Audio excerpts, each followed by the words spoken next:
A lot of traditional ministry leaders are making the move to online ministry. So what does that transition look like? How do you go from a traditional ministry role to online ministry role? That's what we're talking about in today's podcast. So get ready because it's time. You're listening to the Church Digital Sidekick Podcast, part of the TCD Podcast Network. Hello, heroes. My name is Tom Pounder, and you are listening to the Church Digital Sidekick Podcast.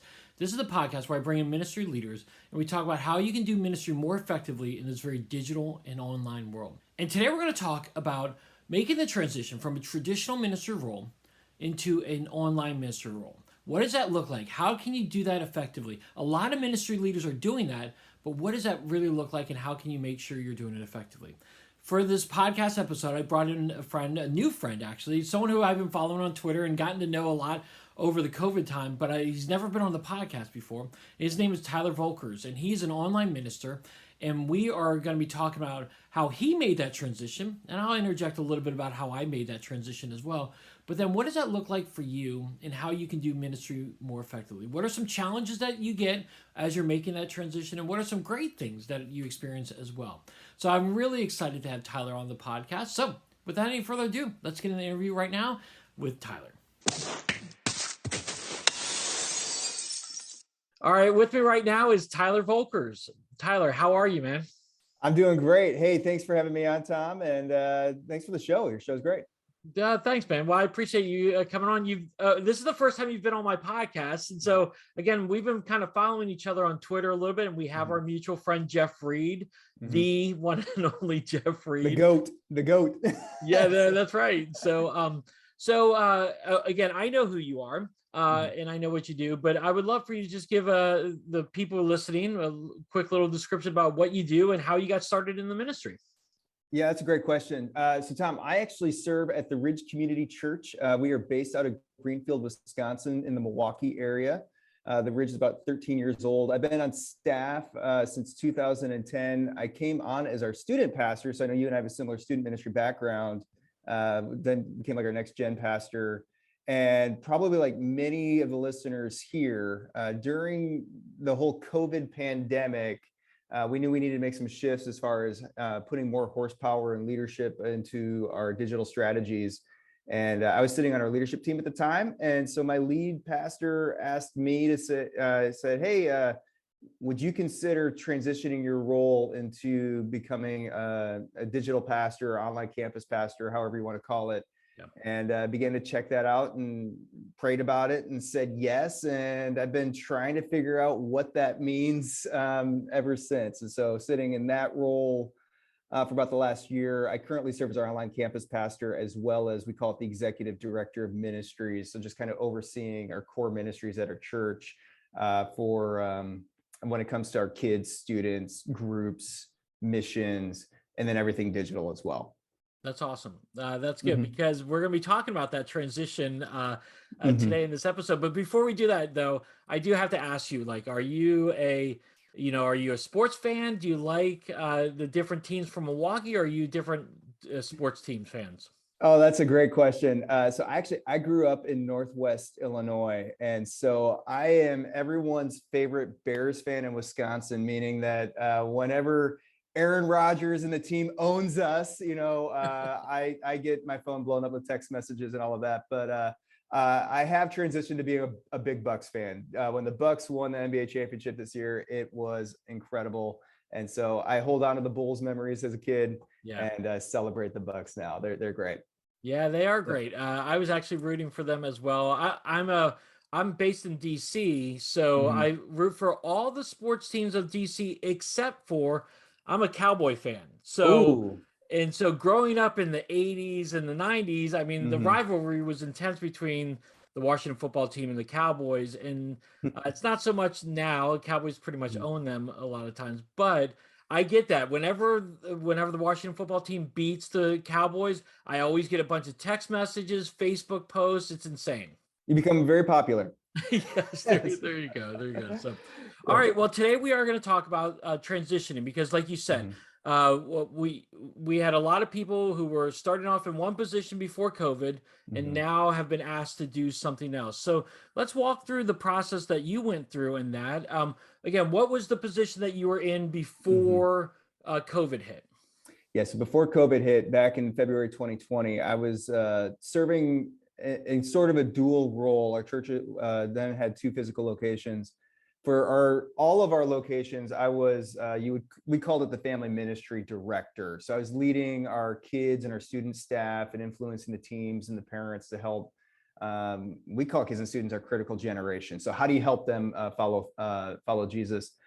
And then with that was probably about 60% of my role. The other 40%, I was serving at our newer location in sort of a executive pastor type role, just trying to execute the vision that our campus pastor had.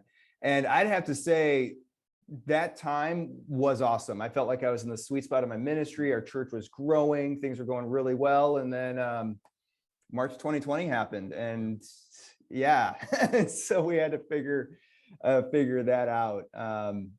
What was interesting during that time, Tom, is Jeff talks about the cohorts. Yeah. We were already signed up to be a part of the Futurist group as a church. Oh, wow. And sitting on the leadership team, it was kind of like a no-brainer decision. Like, hey, we want to like be a part of that and leverage technology. So that was a part of our heart as a church. Yeah. At the time, we had church online broadcasting. We were actually one of the first churches in the Milwaukee area to actually utilize like church online platform and put services online, which then we thought it was an online campus. I mean, nowadays you would say, yeah, we were just streaming our services, but we were kind of the pioneers in the area for that.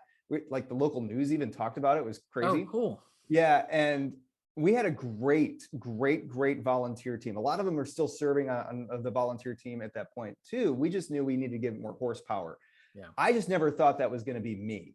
During the middle, ours was safer at home. When people were staying at home, quarantine. My lead pastor texted me.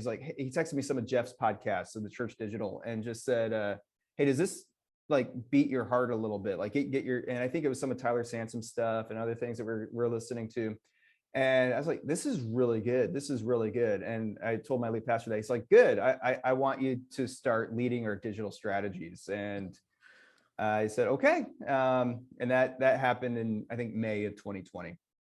And so in May, were you still doing some of your old responsibilities as well?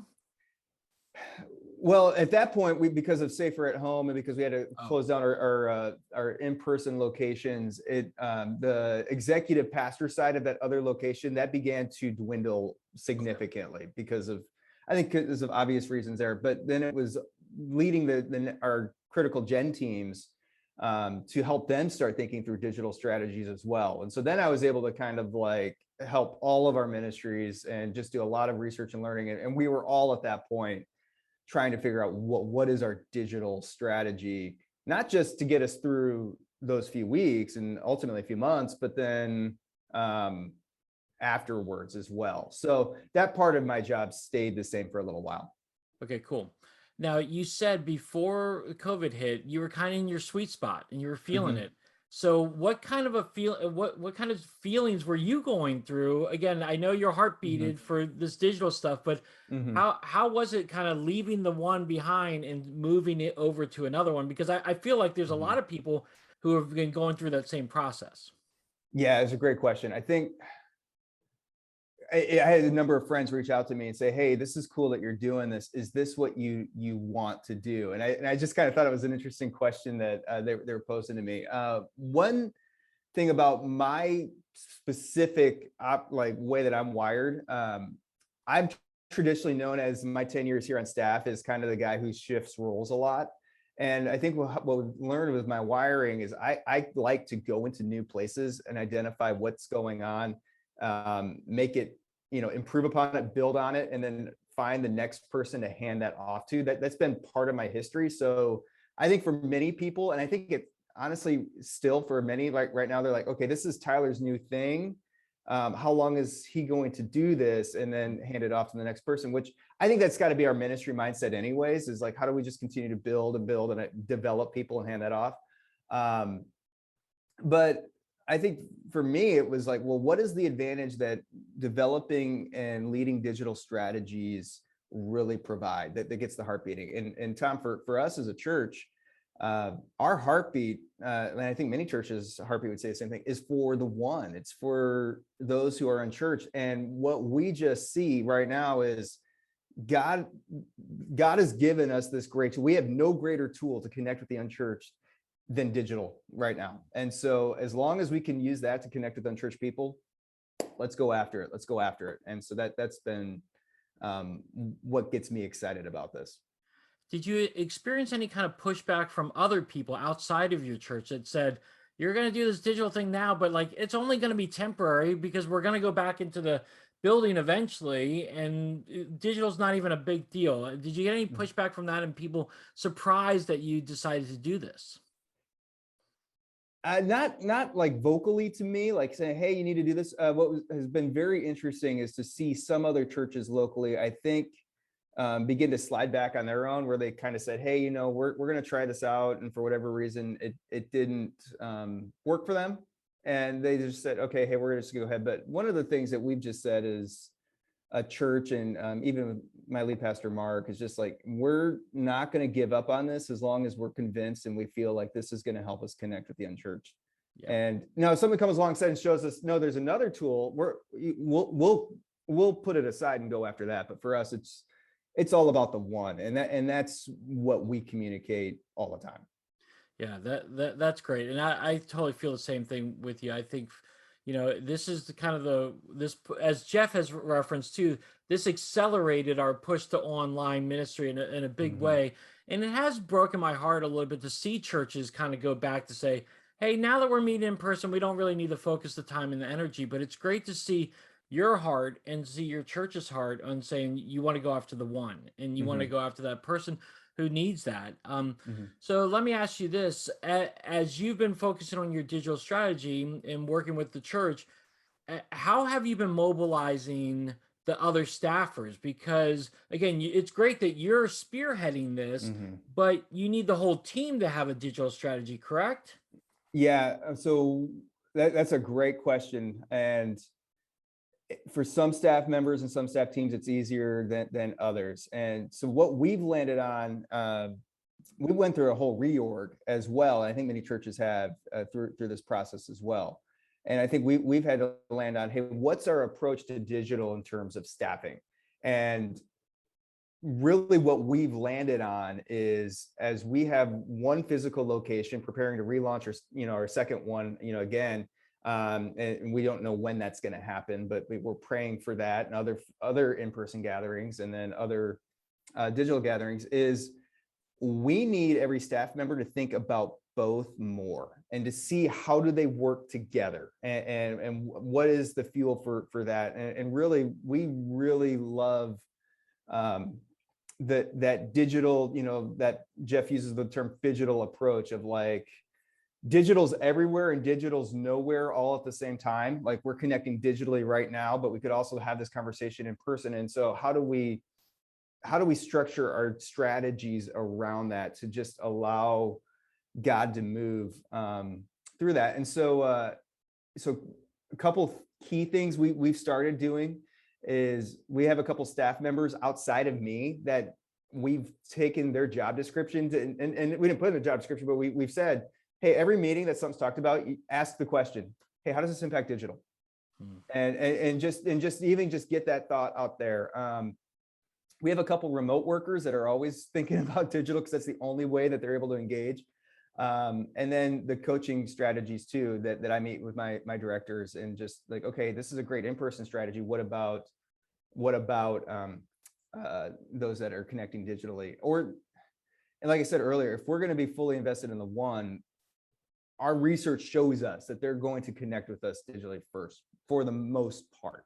That's how. So we got to think about it. That's cool. What has been one of the most exciting things for you as you've made this transition into the digital ministry? A couple things. One that came to my mind, my heart has broken for where I grew up in Northwest Illinois, where my family's at, because there isn't a church like ours there. But family members of mine have been engaging with us digitally, and would call our church their home. And so it's been kind of unique to have them and have the conversations where we can come back. So that's been a personal win. for ours on my family side and my wife's family side as well.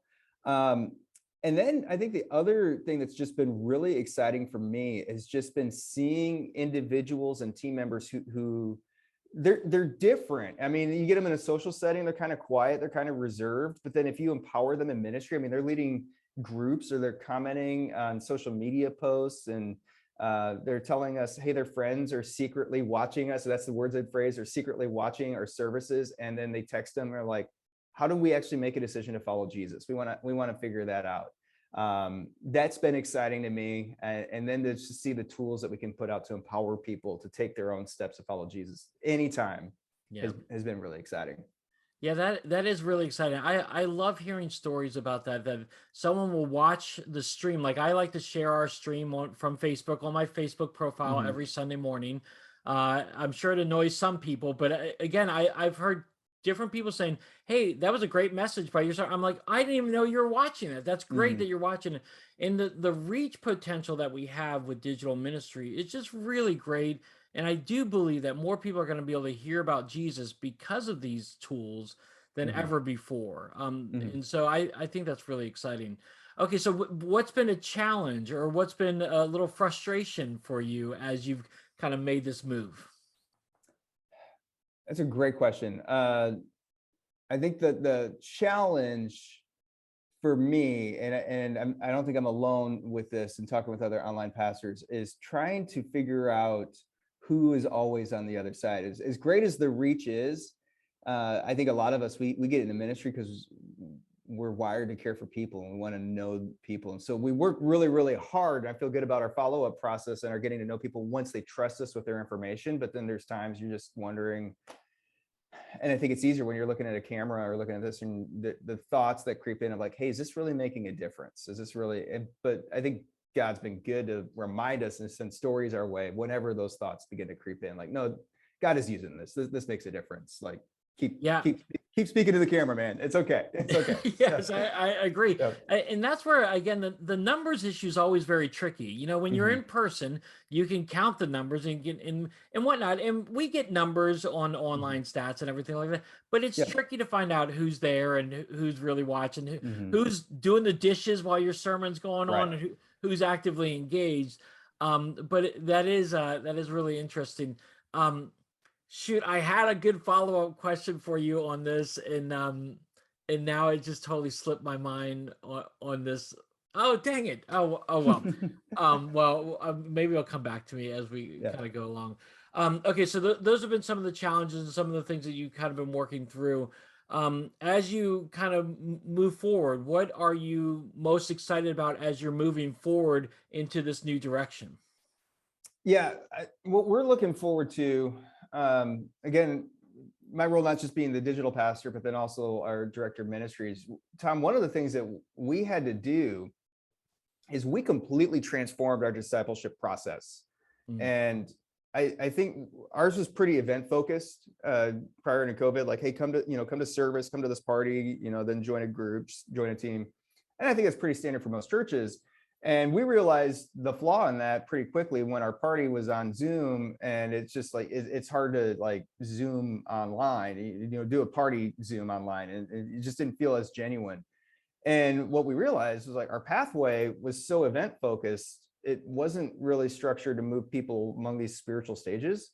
And what we come to realize was, hey, have we done a really great job at discipling people? And we kind of got honest with each other, like, probably did okay, but we can do a lot better. And so we've restructured our entire discipleship pathway along with spiritual stages to really look at our messaging and all of our tools, and not just our weekend service, but all of the tools that, like, how can we help guide a person from one spiritual stage from being, hey, I'm completely unaware of who the church is, to I'm becoming spiritually curious, to ultimately making a decision to follow Jesus.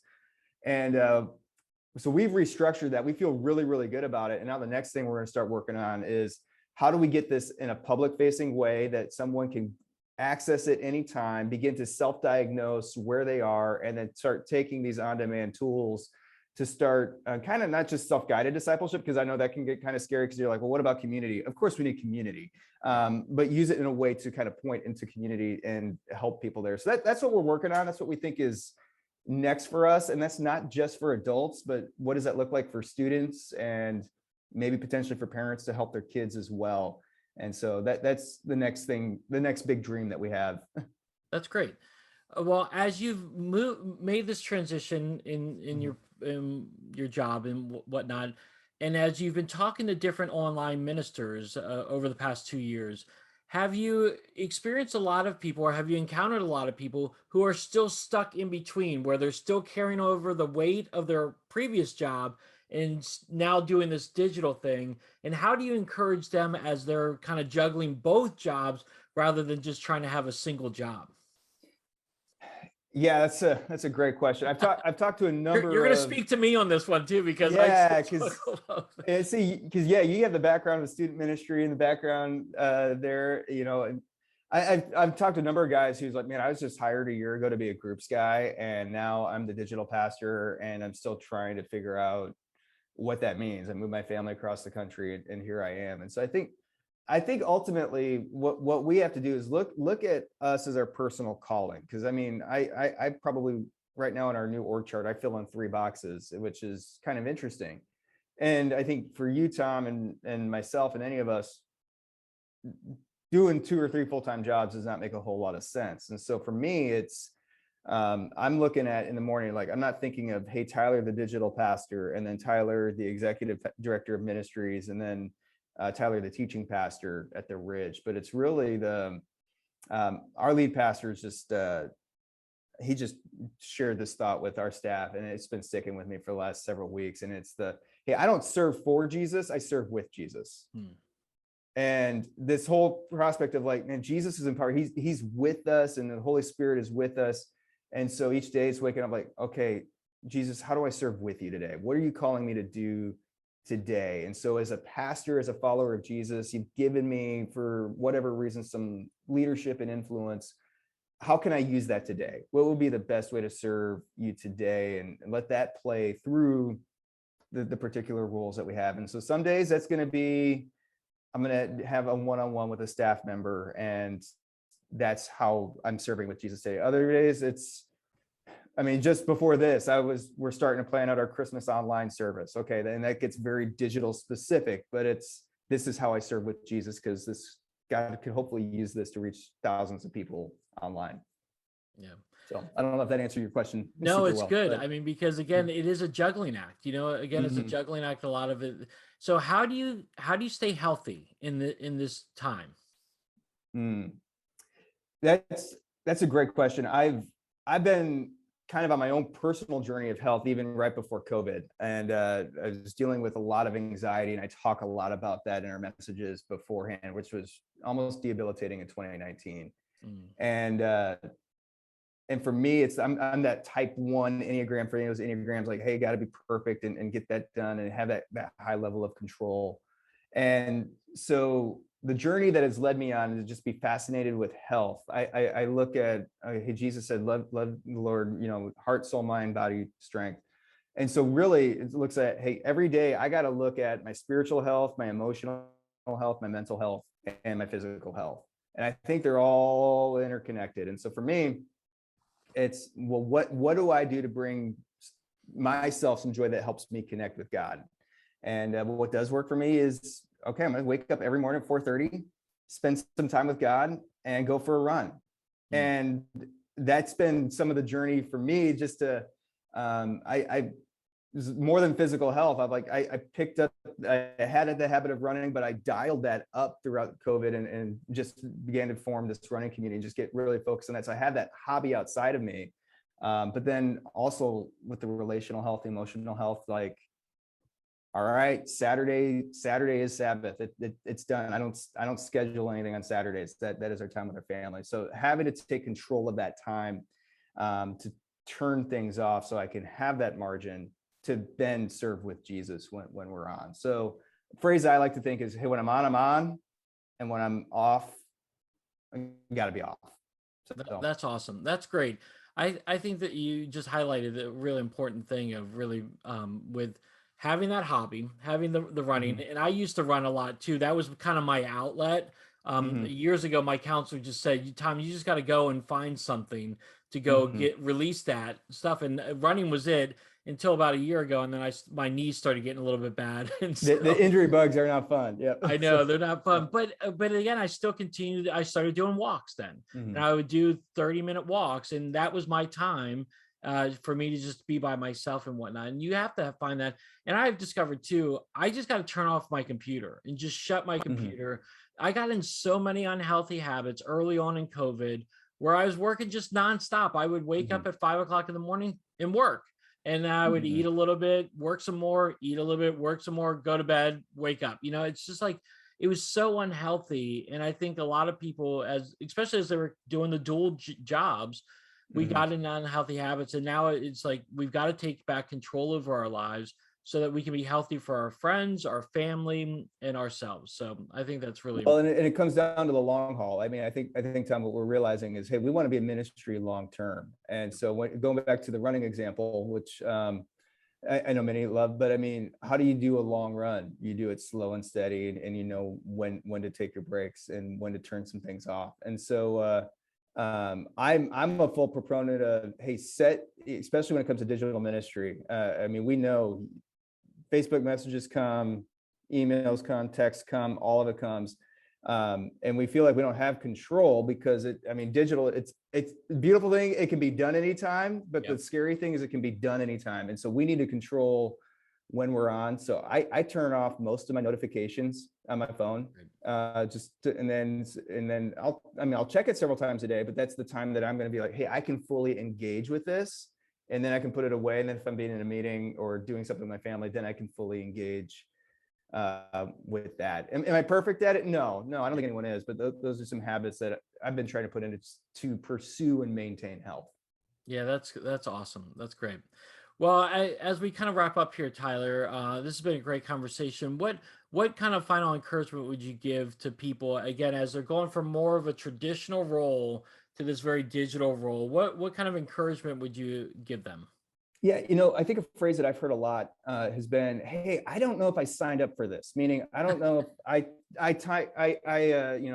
studied for this type of ministry, or if I signed up for all this. And here's what I want to encourage you with and challenge everyone a little bit with, is we signed up for ministry to people, and I mean we signed up to say, okay, if we're gonna, our vision is to bring the hope of Jesus in every home, and if this is the tool that God's given us, let's embrace it and use it. And yeah, it might look different than some of the traditions we've been taught, but if our heart is for the people that God's heart is for, let's continue to lean into that and do that. And what you're doing, it matters. It makes a difference.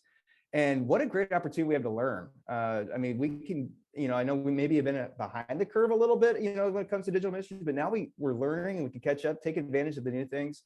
I mean, we signed up to connect with people, and there are people that we are connecting with digitally. So lean into that, lean into your relational skills, and your love for people when it comes to digital ministry. Yeah. I mean, digital ministry is relational ministry. It just looks different than what you were used to. And so I think that's really awesome. So great. Okay. So as we wrap up now, officially, if someone's got a question for you, how can they connect with you? Yeah, there's a couple ways you can connect with me.